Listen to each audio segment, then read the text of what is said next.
I first, I heard Miles, of course. I had a trumpet player playing with me, a fellow named Lowell Lewis. He was playing with one of our young bands when I was around 15 years old. I think somebody asked me earlier about when I was 15 years old. But we had a band, and Lowell Lewis was a trumpeter. So he told me that he heard this guy, Miles Davis. I think he was on one of Charlie Parker's records, and he really liked him because up until that time, of course, Dizzy Gillespie was the way to go. So he liked Miles Davis a lot, and I said, "Wow, okay, well, I'll really, I'll listen to him in a way that." Coming from somebody that I know. So at any rate, I, of course, got to listening to him with Charlie Parker and everything, and I said, wow, this guy is great. And later on, I was playing with my trio. This might have been back in 1947, maybe, or 1948. Forgive my preciseness. But I was playing opposite a group of all-star jazz musicians, which included the great Miles Davis. I think it was some other people, some other big names in jazz at that time. And we were playing the intermission for that group. At any rate, that's when Miles heard me play, and he invited me to join this band, et cetera, et cetera.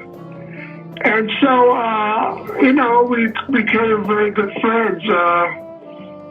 Miles is quite a guy, and we were very good friends. Miles and I were very good friends. And we had a lot of the same musical tastes. Certain artists that we liked, that everybody didn't like, but we liked certain artists that so we had some very similar musical tastes, and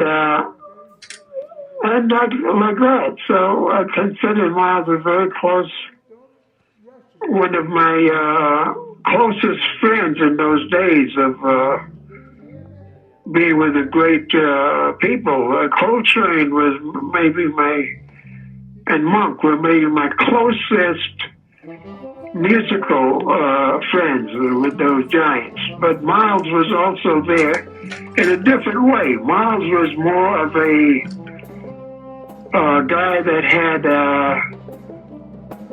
Miles always had his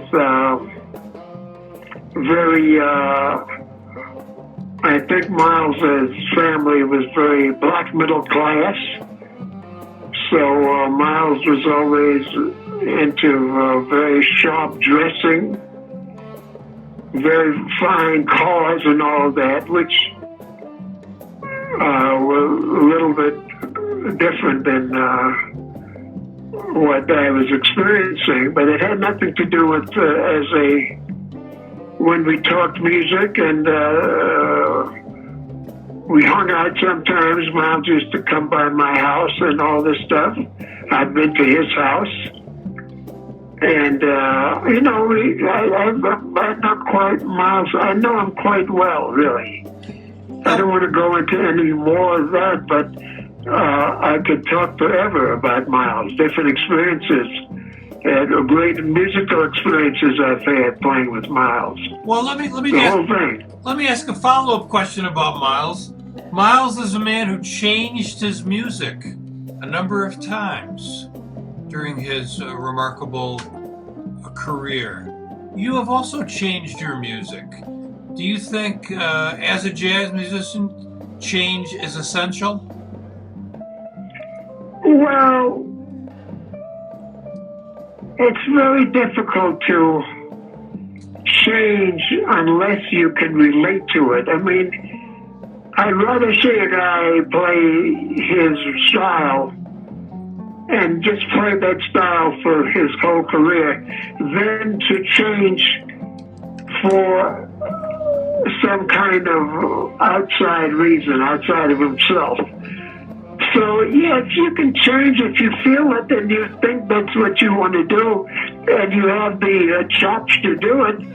Yeah, it's okay to change, but don't just change to, you have to be true to yourself and you have to be able to change. You have to be able to change.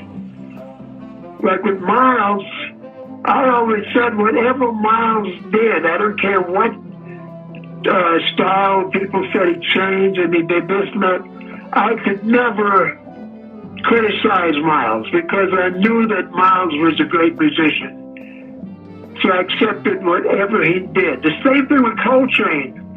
When Coltrane began music that a lot of people said, oh, gee, well, I don't understand that.